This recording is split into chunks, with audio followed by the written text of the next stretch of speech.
Expansion కానీ అదే మరి దాన్ని స్ట్రీమ్ లైన్ చేశాం. అక్కడి నుంచి అంటే ఎప్పుడు ఈ యొక్క స్టీల్ ప్లాంట్కి ఇబ్బంది వచ్చినా ఆదుకునింది ఎన్డీఏ ప్రభుత్వం. ఆ రోజు ఇక్కడుంది ముఖ్యంగా తెలుగుదేశం ప్రభుత్వం, ఇప్పుడు ఎన్డీఏ ప్రభుత్వం. మళ్ళీ ఇలాంటి అనేక సమయాల్లో ముందుకు వచ్చి ఇవన్నీ చేశాం. గడిచిన 5 సంవత్సరాల్లో పూర్తిగా నిర్లక్ష్యం చేశారు. దానివల్ల కూడా చాలా ఇబ్బంది వచ్చింది. ఎన్నికల సమయంలో హామీ ఇచ్చాం. అదే సమయంలో ఈ స్టీల్ ప్లాంట్ని కాపాడుతామని చాలా స్పష్టంగా చెప్పి నేను ముఖ్యమంత్రి అయిన వెంటనే దీని మీద శ్రద్ధ పెట్టాం. అనేక మీటింగ్లు పెట్టాం. ఆ రోజు మీటింగ్లో ఎంపీగా ఉండే భరత్ గారు కూడా అక్కడికి రావడం, అక్కడ ఆయన కూడా రిప్రజెంట్ చేయడం. అదే మరిగా మేము ఒక మీటింగ్ కాదు, సిరీస్ ఆఫ్ మీటింగ్స్ జరిగాయి. ఒకరోజైతే రాత్రి 12:30 గంటలకు మీటింగ్ పెట్టాం. ఆ రోజు నిర్మలా సీతారామన్ గారు చాలా బిజీగా ఉండడం, మహారాష్ట్ర నుంచి లేట్ నైట్ రావడం. ఆ లేట్ నైట్ వస్తే కాదు మళ్ళీ నేను వెళ్ళాలి కాబట్టి ఆ రాత్రి అర్ధరాత్రి కూర్చొని సమీక్ష చేశాం. ఏదేమైనా ఒక పట్టుదలతో పనిచేశాం, చిత్తశుద్ధితో ముందుకు పోయాం. 7 నెలలు దీనికి చేసిన ప్రయత్నాలు ఈరోజు ఫలించాయి. ప్రధానమంత్రి గారు దీనిపైన సానుకూలంగా స్పందించారు. ఒక మాటలో చెప్పాలంటే ఇది అసాధ్యం అనుకున్నది సాధ్యం అయ్యే పరిస్థితికి వచ్చింది. ఇది విశాఖపట్నం ప్రజల అభీష్టం, కార్మికుల యొక్క శ్రమ. దీన్ని మళ్ళీ కాపాడుకోగలిగాం, మళ్ళీ ట్రాక్లో పెట్టగలిగాం. ఈరోజు 11,440 కోట్ల రూపాయలు ఈ ఇండస్ట్రీని రివైవ్ చేయడానికి ఇవ్వడం అనేది అరుదైన అనుభవం. ఈ విషయం ప్రతి ఒక్కరూ గుర్తుపెట్టుకోవాల్సిన అవసరం ఉంది.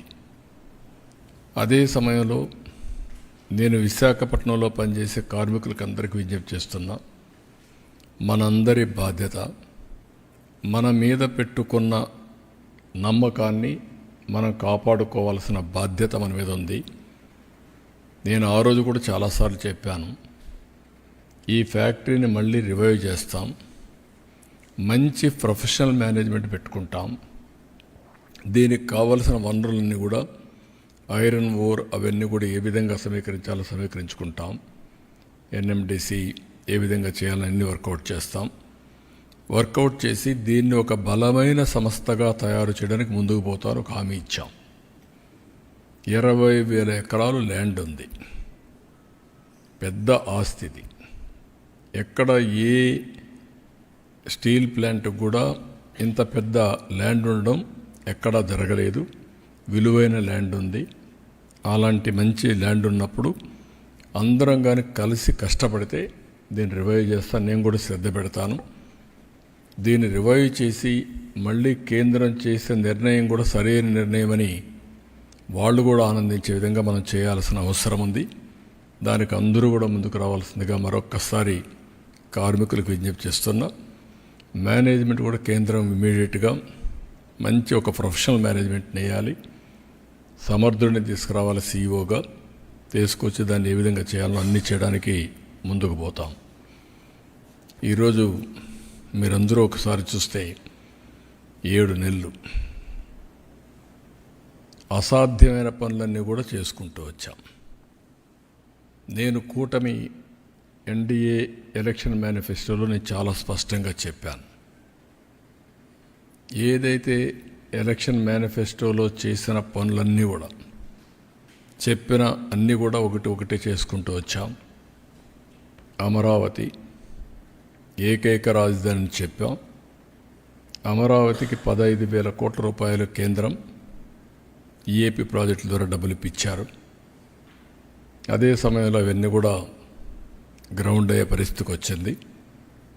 ఇంకొక పక్క పోలవరం పూర్తిగా నిర్వీర్యమైపోయినటువంటి పోలవరానికి 12,000 కోట్ల రూపాయలు డబ్బులు 12,157 కోట్లు ఇచ్చారు. రేపు మళ్ళీ దానికి డయాఫామ్ వాల్ ఫౌండేషన్ వేసే పరిస్థితికి వచ్చాం. ఏదైతే ల్యాండ్ ఇవ్వకుండా గడిచిన ప్రభుత్వం నిర్లక్ష్యం చేసిన దానికి రైల్వే జోన్ రాకుండా పోయే పరిస్థితికి వచ్చింది. వచ్చిన వెంటనే వాళ్ళకు అవసరమైన ల్యాండ్ ఇచ్చాం, క్లారిటీ ఇచ్చాం, పర్సూ చేశాం. రైల్వే జోన్కు కూడా మొన్నే ప్రధానమంత్రి గారు ఫౌండేషన్ వేసే పరిస్థితికి వచ్చారు. ఇలాంటి మీరు చూసినప్పుడు ఎప్పుడూ జరగని పనులన్నీ కూడా మనం చేసుకుంటూ వచ్చాం. 7 నెలలు 4 లక్షల కోట్ల రూపాయల పెట్టుబడులకు ఒప్పందాలు జరిగాయి. మొన్ననే ప్రధానమంత్రి వచ్చినప్పుడు 2,08,000 కోట్ల రూపాయలకు ఫౌండేషన్లు కానీ ఇనాగ్రేషన్ కానీ వేసే పరిస్థితికి వచ్చారు. ఇంకొక పక్క విశాఖపట్నానికి ఉత్తరాంధ్రలో మేము ఏది చెప్పాము అవన్నీ కూడా ఈరోజు కార్యరూపం దాల్చే పరిస్థితికి వచ్చింది. ఒక పక్క టీసీఎస్, యువతకు ఉద్యోగాలు, ఇంకొక పక్క గూగుల్ని కూడా మెప్పిస్తున్నాం, ఎంఓయూ చేశాం. అది కూడా వస్తే data centre, artificial intelligence, data అనలిటిక్స్లో ముందుకు పోతాం. ఇక్కడి నుంచి సింగపూర్కి కూడా ఏదైతే సీ కేబుల్ వేసి, ఇన్లాండ్ కేబుల్ ఒకటి సీ కేబుల్ వేసి అక్కడి నుంచి కనెక్ట్ చేసే పరిస్థితికి వస్తుంది. It is a great achievement అవుతుంది. ఇది కాకుండా మొన్ననే గ్రీన్ హైడ్రోజన్, ఒక పక్క ఎన్టీపీసీ, జెన్కో జాయింట్ వెంచర్ కింద ముందుకొచ్చారు. 1,80,000 కోట్లు ఖర్చు పెట్టే పరిస్థితికి వస్తుంది. ఇది కాకుండా ఇంకొక పక్కన మీరు చూస్తే ఏదైతే నిన్న మొన్న గట్టిగా చెప్పి ఇది చేశాం, ఆర్సీఆర్ మిత్తల్, అల్టిమేట్గా ఈ ప్రాజెక్టు 14 మిలియన్ యూనిట్లు, 14 million metric tons steel plant ఇది. దీనికి కావలసిన ఐరన్ ఓర్ అయితే గవర్నమెంట్ ఆఫ్ ఇండియాను ఒప్పించాం. ఫేజ్ 1లో 7 మిలియన్ మెట్రిక్ టన్నుల ఐరన్ ఓర్ ఇవ్వడానికి ఒప్పుకున్నారు. అది కూడా పిట్ హెడ్ దగ్గర పైపులు వేసి స్లర్రీ రూపేణ తీసుకొస్తున్నారు.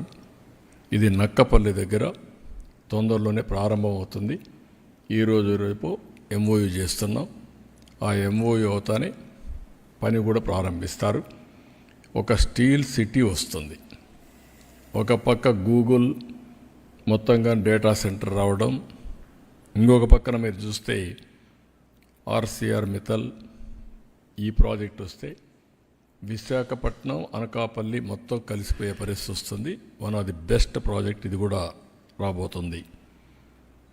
ఇవి కాకుండా ఇంకొక పక్కన మీరు చూస్తే ఓర్వకల్లో 2,786 కోట్లతో ఇండస్ట్రియల్ స్మార్ట్ సిటీకి ముందుకు పోయాం.